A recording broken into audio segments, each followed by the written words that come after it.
Hey everybody, welcome to Grace and Fire. My name is Glenda and thanks for stopping in.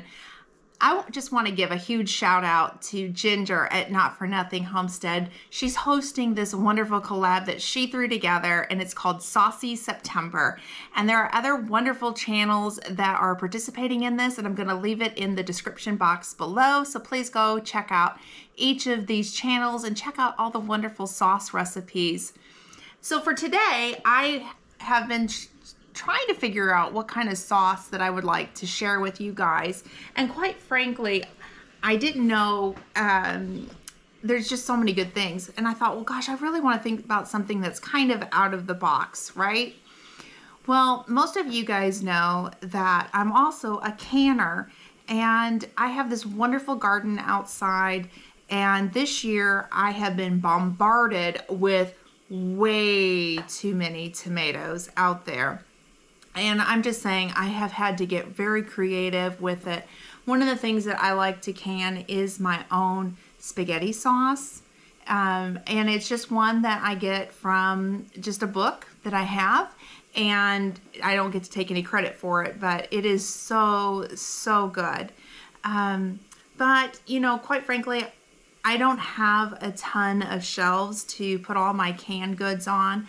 We are tucking jars everywhere. And really, there's only so much spaghetti sauce that a couple can eat. So within like an 18-month period, which is about average for the jars to sit on the shelf. Of course, you know, some people do go longer and that's okay too. But I also own a freeze dryer. And I thought, how can I merge these two worlds together, right? So I have these wonderful canning books and I was sitting down and I was thinking about this recipe.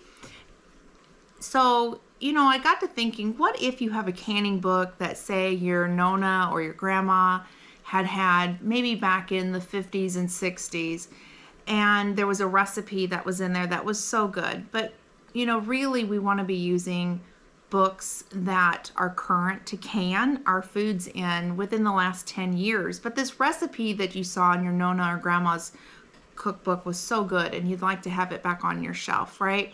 And you're not sure if it's safe or not. And, you know, quite frankly, I'd be on the fence whether or not I would can it up. So I was thinking about this and I thought, gosh, you know, if you have a freeze dryer, now I'm not sure anything about dehydrating, but goodness, you could even do this and put this in your freezer. Why not make your favorite sauce up? What's stopping you? Seriously.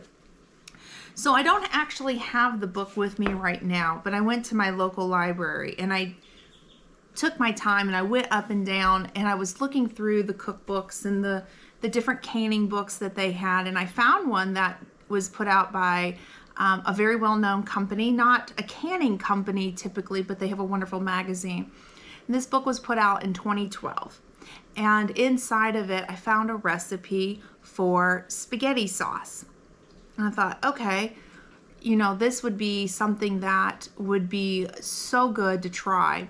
So I went out to my garden and I followed the instructions in the canning book.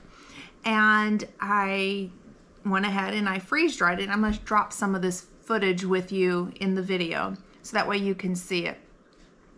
So what ended up happening was I got this wonderful freeze-dried spaghetti sauce.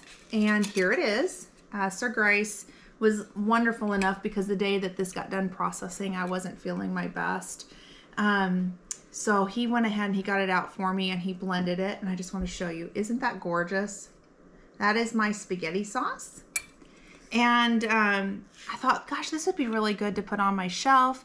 I could put this away in Mylar bags and have it for up to 25 years in storage. Now, in this manner, I do keep it sealed. So about 2 to 5 years is what I'm going to get out of this. So I'm going to open this up and I'm going to show you. Listen. Yeah. Did you not see all that flying around inside? That's how you know it's sealed. So I went ahead and I grabbed a little bowl. I'm going to show you how that the consistency comes out. So I'm just going to kind of eyeball it just to make my own sauce. Think about this. You could go out, you could go camping, you could have it for an emergency. if you don't have access to go to a grocery store. Let's just say you have a huge garden and you just don't know what to do with all your preserves and you don't want to get rid of it. Now just look at that spaghetti sauce. That is so good. And I'm just saying, it smells divine. So let me just keep giving it a stir. Well, the reason I'm sharing this with you is because I know many of us are canners out there, or maybe you, like I said, you have your grandma's cookbooks or whatever. What a wonderful way to still make these recipes and to put them up on the shelf. Now, quite frankly, I would maybe add a little bit more to this to make it a little thicker. I would say that this would be a 1-to-1 ratio whenever it's freeze-dried to put it back into hydration. So let's see here. We're just gonna give that a little stir. Oh yeah, that looks so much better. See? So I want you to think about this. Those of us who are finishing up our gardens and our seasons. I had to stop the camera because my cuckoo clock went off. And you know, the big Y and the big T would have flagged it for music. So anyhow, all right, back to what I was saying. So think about this for long-term storage, that you can make your own sauces and put them up for long-term storage. And oh my gosh, what a way to share this recipe for generations to come. Of course, you do need a freeze dryer, but I mean, if you didn't have a freeze dryer, why couldn't you put this in your freezer and then eat this over the winter? I mean, goodness, there's so many things you can do. I hope you give this a shot. Let me know in the comments section what you think. Have a wonderful day, you guys. We'll see you next time.